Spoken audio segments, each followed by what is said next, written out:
Um, hi everyone. My name is Devendra Gera. I'm the CTO at Asite. So I'm going to be talking about Asite platform and Asite CBIM in particular, as this is the part of our platform which uses Hoops technologies. Asite and Hoops, we go back a long way. We started working with Hoops, more than a decade back. So yeah, next slide. So about Asite. So Asite was formed back in 2001 with the vision of connecting people and helping the world build better. And our mission is to become world's leading digital transformation platform, connecting the physical, digital, and human. Platform overview. I'll just take few moments here. I don't want to go into too much details here. The slide, so platform or platform is divided into three main areas. The top part shows how the users interact with our platform. So via the main web platform, async, which syncs data between your desktop or laptop and the Asite cloud, and Adorable Field, which is our mobile application. The middle part shows all the product families which we have, starting with supply chain management, and then the project portfolio management, asset performance management, and Asite ecosystem, which form the basis of our platforms globally. So Asite CBIM. Now that I've given the big picture of the platform, I'll just elaborate a little bit more on Asite CBIM. So CBIM in Asite CBIM stands for Collaborative Building Information Modeling, and it allows the whole supply chain to interact around a centralized BIM, which runs on top of IFC, which is an ISO standard. Asite CBIM is an enterprise class true model server in the cloud, meaning that when the model data is uploaded and when we federate the model, it's not just the view part which we federate at an object level, and you can have object level versioning available, which is done via our proprietary in-memory hashing algorithm, meaning that you can export the merged model back, which can be then imported into any BIM authoring tool. So just going back here, so we have comprehensive audit trail, which I'll show in the demo in a bit.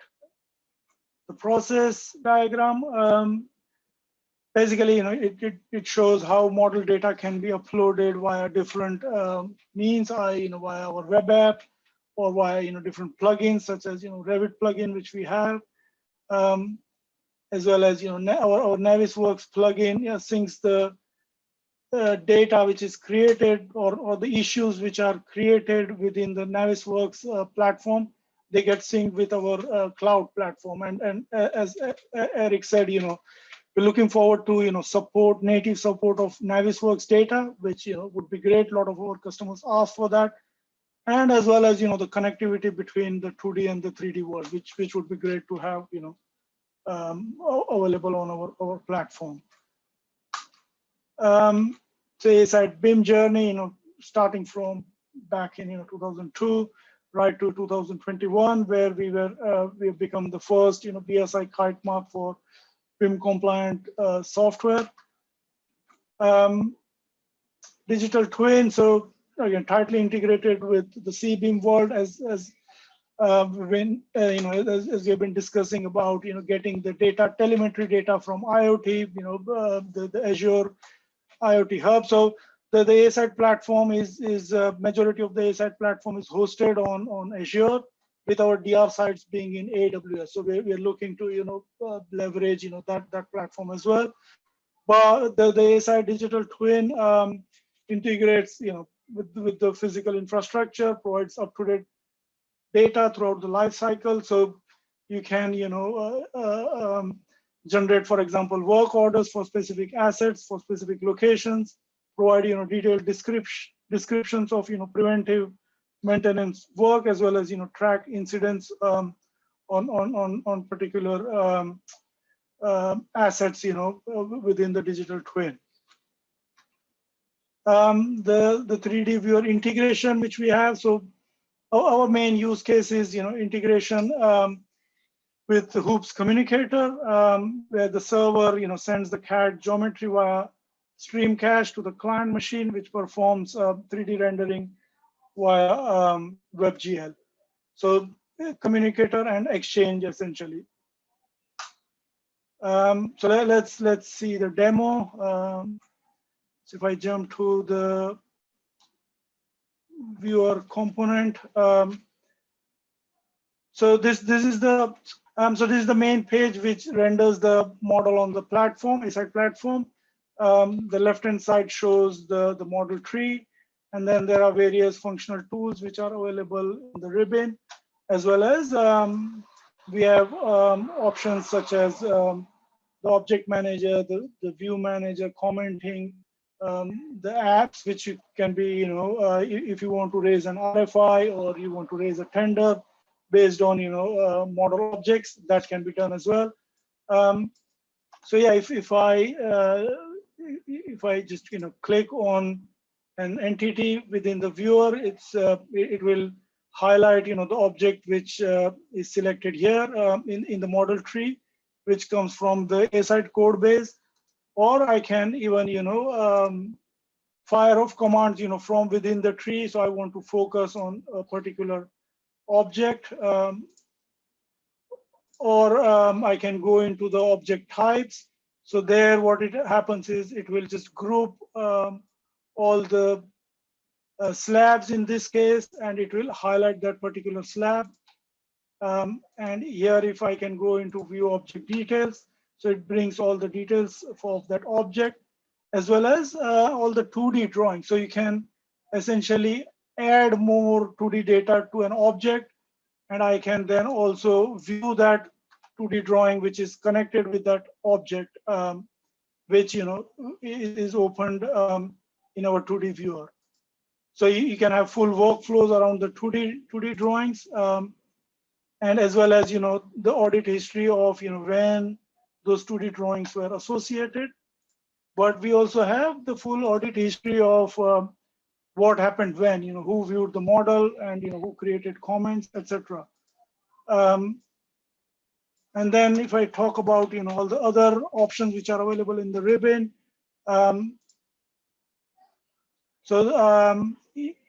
you can basically, as we saw before, we can associate the 2D plan when I'm either walking through the model, or using the orbit mode. As I change the floor, the plan also changes, which is awesome. Go back to the home setting, and then various rendering options which we have, various measurement options which we have. So linear measurement, angular measurement, area measurement, and then we have all the different types of markup tools available. So I can define the color of the markup or the thickness of the markup, and I can then create a comment against that markup, which then gets assigned to the supply chain, and it provides the collaborative options around that. You can then also have all the cutting planes, which you might want to look at the model from that perspective. You can assign colors to individual objects, which if you want to see what all colors which were assigned. And then you can also explode the model, which then lets you basically look at details of a particular entity. Go back to the original form. And then one of my favorite features is the model compare. So before we go into model compare, so this particular model is a federated view. So if I just look at all the different work sets which are assigned to this federated model. So there's an architectural work set, electrical, mechanical, plumbing, structural. So this model is pretty heavy, and it's collecting data from a lot of revisions.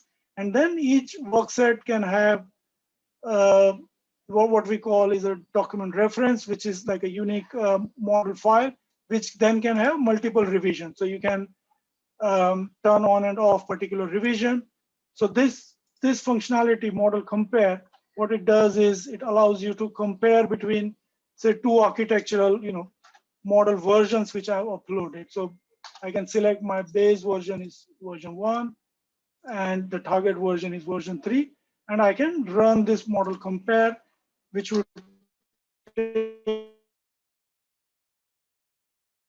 model compare. So here, what I can do is, so there's a problem with my internet connection. What we can do is we can look at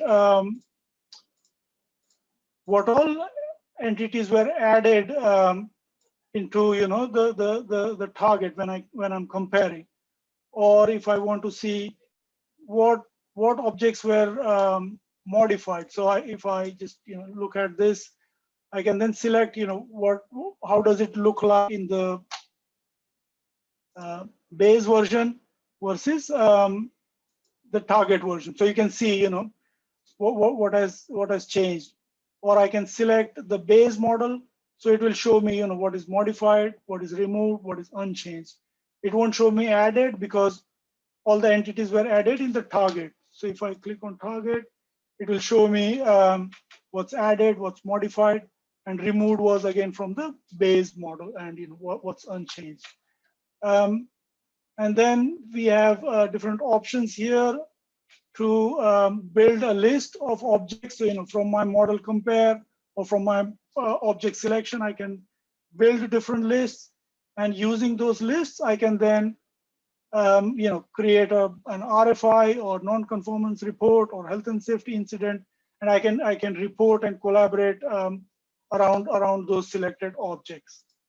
And similarly, we have this commenting module, so you can raise markups and raise comments for collaboration.